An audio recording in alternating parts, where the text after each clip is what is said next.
शहर जिसे सपनों की नगरी कहा जाता था, लेकिन 90 के दशक में यहाँ सिर्फ खौफ के मंजर देखे जाते थे। ये वो दौर था जब समंदर की लहरें सिर्फ नमक नहीं बल्कि आरडीएक्स और तबाही लेकर आ रही थीं।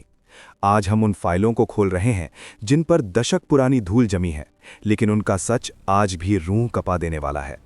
कहानी शुरू होती है उस आवाज़ से जिसे मुंबई की रगों ने महसूस किया था। प्रीमियर पद्मिनी टैक्सियों का वो पुराना शोर और उनके बीच से बिजली की तरह गुजरती यामाहा RX 100। ये मोटरसाइकिल महज एक सवारी नहीं थी, ये अंडरवर्ल्ड का सबसे घातक हथियार थी। इसकी हाई पिच आवाज़ का मतलब था कि किसी की मौत का वारंट निकल चुका है। डोंगरी, नागपाड़ा और भिंडी बाजार की उन तंग गलियों में जहां सूरज की रोशनी भी दाखिल होने से कतराती थी, वहां एक समानांतर सरकार चल रही थी। एक तरफ दाऊद इब्राहिम की डी कंपनी थी, जो दुबई के आलीशान महलों से बैठकर सैटेलाइट फोन पर मुंबई की किस्मत लिख रही थी। दूसरी तरफ दगड़ी चौल के किले में बैठा अरुण गवली, जिसे लोग डैडी कहते थे। और इन सब के बीच फंसी थी मुंबई पुलिस, जो उस वक्त पुराने पड़ चुके हथियारों और राजनीतिक दबाव की दोहरी जंग लड़ रही थी। लेकिन इस अपराध की दुनिया में एक ऐसा मोड़ आना अभी बाकी था जिसने पूरे देश को हिला दिया। 1992 का वो साल। मुंबई की फिजाओं में सांप्रदायिकता का जहर घुल चुका था। बाबरी मस्जिद के ढहने के बाद शहर दंगों की आग में झुलस रहा था। इसी दौरान अंडरवर्ल्ड ने अपना चोला बदला। जो गैंग्स पहले सिर्फ सोने की तस्करी करती थी, अब वो मजहब के रक्षक होने का नाटक करने लगी। इसी आग में घी डालने का काम किया एक हत्या ने, इब्राहिम पारकर की हत्या। पारकर दाऊद इब्राहिम का सगा बहनोई था। उसकी हत्या अरुण गवली के शूटरों ने सरेआम कर दी थी। ये सिर्फ एक मर्डर नहीं था, ये दाऊद की सल्तनत को दी गई सीधी चुनौती थी। दुबई में बैठा दाऊद बौखला उठा। उसे पता था कि अगर इस बार जवाब पत्थर तोड़ देने वाला नहीं हुआ तो उसकी दहशत का साम्राज्य ढह जाएगा। बदला लेने के लिए चुना गया जे हॉस्पिटल। तारीख थी 12 सितंबर 1992। रात के सन्नाटे में जे हॉस्पिटल का वो सफ़ेद गलियारा किसी शवशान जैसा शांत था। वक्त रात के 3:40।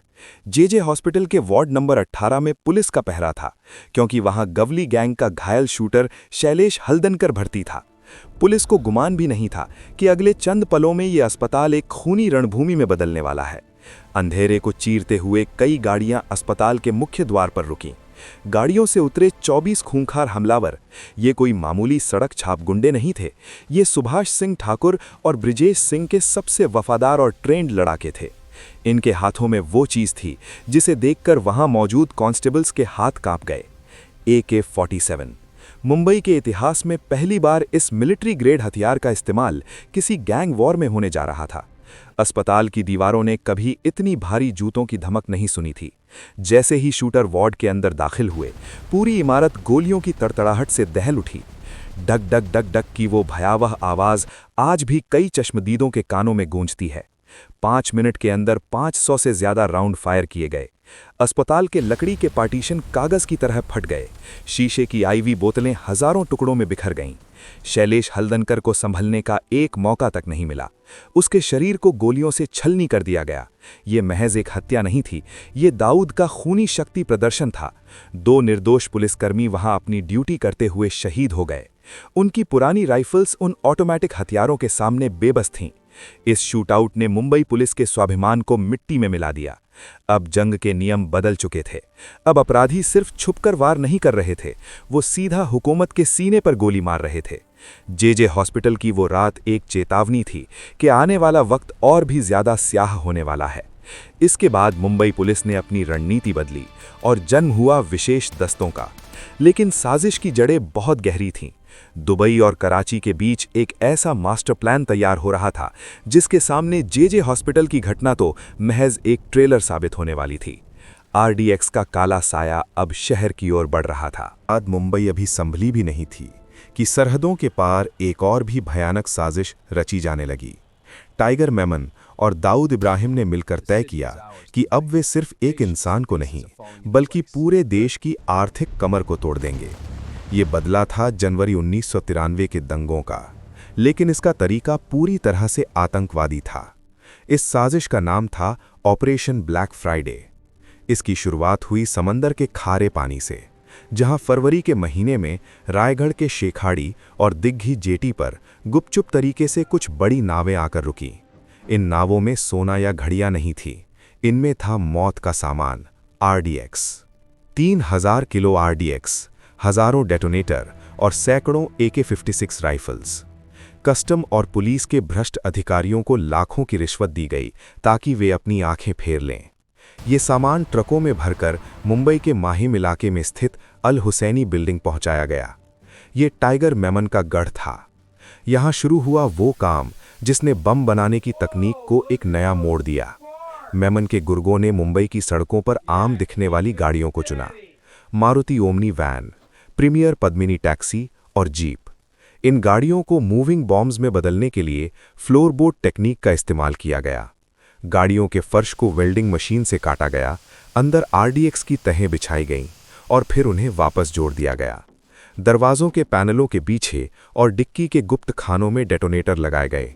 ये गाड़ियां किसी भी चेकपोस्ट पर सामान्य दिखती थीं, लेकिन इनके अंदर इतना बारूद था कि एक पूरा मोहल्ला राख बन जाए।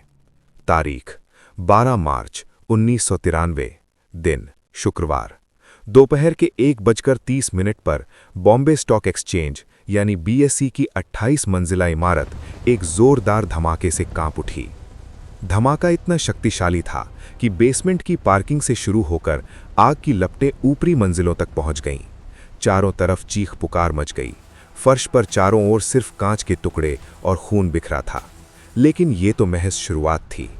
अगले 2 घंटों के भीतर मुंबई एक के बाद एक धमाकों से दहलती रही। एयर इंडिया बिल्डिंग, जवेरी बाजार, सेंचुरी बाजार, होटल सी रॉक और एयरपोर्ट सेंटोर। हर 10-15 मिनट में एक नया धमाका हो रहा था। सेंचुरी बाजार में एक डबल डेकर बस धमाके की चपेट में आ गई, जिससे वहां मौजूद निर्दोष मुसाफिरों के शरीर के परखच्चे उड़ गए। पूरा इलाका मांस के लोथड़ों और जलते हुए टायर की गंध से भर गया।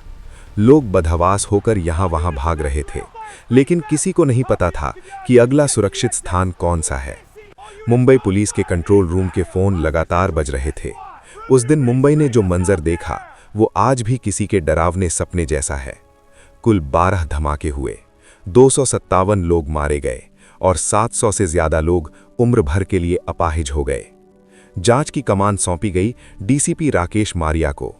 पुलिस के पास कोई सुराग नहीं था सिवाय एक लावारिस मारुति वैन के जो वर्ली में मिली थी। इस वैन का बम नहीं फटा था। जब पुलिस ने इसकी तलाशी ली तो उन्हें AK-56 राइफल्स और मेमन परिवार के घर के पते मिले। यहीं से साजिश का पर्दाफाश होना शुरू हुआ। पुलिस ने अल हुसैनी बिल्डिंग पर छापा मारा, जहां उन्हें RDX के अंश और बम बनाने के औजार मिले। टाइगर मेमन और उसका परिवार धमाकों से ठीक पहले ही दुबई फरार हो चुका था। मुंबई अब एक सहमा हुआ शहर था, लेकिन इस तबाही ने पुलिस के अंदर एक ऐसी आग जला दी थी जो अब सिर्फ एनकाउंटर से ही शांत होने वाली थी। अपराधी अब सुरक्षित नहीं थे, क्योंकि अब खाकी ने अपना असली रौद्र रूप धारण कर लिया था। की फिजा बदल चुकी थी। अदालतों की लंबी प्रक्रिया और जेलों के भीतर से चल रहे गैंग्स ने पुलिस के सब्र का बांध तोड़ दिया था। अब वक्त था क्लीनिंग ऑपरेशन का। सरकार की ओर से अघोषित आदेश था, सड़कों को साफ करो। इसी जरूरत ने जन्म दिया मुंबई पुलिस के सबसे चर्चित और विवादित दौर को, एनकाउंटर स्पेशलिस्ट्स का दौर। ये वो ऑफिसर्स थे जिन्होंने कानून की किताब के साथ साथ अपनी बंदूकों की मैगजीन को भी हमेशा लोड रखा। प्रदीप शर्मा, विजय सालस्कर, दया नायक, प्रफुल्ल भोसले और रविंद्र आंग्रे, ये नाम अंडरवर्ल्ड के लिए खौफ का दूसरा नाम बन गए। इन अफसरों ने खाकी वर्दी उतारकर सफारी सूट और जीन्स पहनना शुरू किया ताकि वे भीड़ में घुल मिल सके। इनका ट्रेड क्राफ्ट कमाल का था। ये खुद ऑटो रिक्शा चलाते, भिखारी बनते या पान की दुकानों पर घंटों खड़े रहकर खबरी नेटवर्क तैयार करते। इनका निशाना फौलादी था और कलेजा पत्थर का। जब भी कोई अपराधी अपनी पेटी या खोखा वसूलने के लिए बाहर निकलता, ये स्पेशलिस्ट्स अपनी नीली बत्ती वाली गाड़ियों के बजाय प्राइवेट जेन या फिएट में उसका पीछा करते। अंधेरी के सुनसान इलाकों या वडाला की खाड़ियों में होने वाली ये मुठभेड़ें अक्सर एक ही अंजाम पर खत्म होती, death on the spot. Underworld का गला घोटने के लिए मकोका जैसा सख्त कानून लाया गया। पुलिस ने अब सिर्फ गुर्गों को ही नहीं बल्कि उनके फाइनेंसर्स और मददगारों को भी निशाना बनाया। बॉलीवुड और अंडरवर्ल्ड का जो अपवित्र गठबंधन था, उस पर भी कड़ा प्रहार किया गया। गुलशन कुमार की हत्या के बाद फिल्म इंडस्ट्री सहमी हुई थी, लेकिन पुलिस के सख्त रुख ने भाइयों के फोन कॉल्स की फ्रीक्वेंसी कम कर दी। इसी बीच जेड फाइल्स का वो काला सच भी सामने आया, जिसने राजनीति और अपराध के गठजोड़ को नंगा कर दिया। खुफिया टेप्स में सुना गया कि कैसे नगर सेवक और बड़े नेता दुबई से आने वाले फोन कॉल्स पर सजदा करते थे, कैसे शहर के बड़े बड़े रियल एस्टेट प्रोजेक्ट्स की फाइलें दाऊद और छोटा शकील के इशारे पर मंजूर होती थीं। धीरे धीरे अंडरवर्ल्ड के पैर उखड़ने लगे। छोटा राजन और दाऊद के बीच की आपसी दुश्मनी ने भी पुलिस का काम आसान कर दिया। मुंबई की सड़कों पर अब AK-47 की गूंज कम होने लगी थी। साल 2000 के आते आते अधिकांश बड़े शूटर्स या तो जेल के पीछे थे या जमीन के 6 फीट नीचे। मुंबई फिर से सांस लेने लगी थी, लेकिन इस शांति की कीमत बहुत भारी थी। कई जांबाज पुलिस ऑफिसर जैसे विजय सालस्कर बाद में 26/11 के आतंकी हमले में शहीद हो गए। आज की मुंबई में वो गैंग वॉर इतिहास बन चुके हैं, लेकिन उन यादों के निशान आज भी JJ हॉस्पिटल की दीवारों या स्टॉक एक्सचेंज की चमक में कहीं ना कहीं दबे हुए हैं। ये कहानी हमें याद दिलाती है कि बुराई कितनी भी ताकतवर क्यों ना हो, अंत में कानून का डंडा उसे मिट्टी में मिला ही देता है। मुंबई का वो काला दशक बीत चुका है, लेकिन वृत्तांत AI की ये रिसर्च फाइल हमें सतर्क रहने की प्रेरणा देती है। अगर आपको हमारे जांबाज अफसरों और उनके अदम्य साहस पर गर्व है, तो इस वीडियो को लाइक करें और कमेंट्स में जय हिंद जरूर लिखें। याद रखें, इतिहास को भूलने वाले उसे दोबारा जीने के लिए अभिशप्त होते हैं। हम फिर मिलेंगे एक नई अनकही कहानी के साथ। जय हिंद।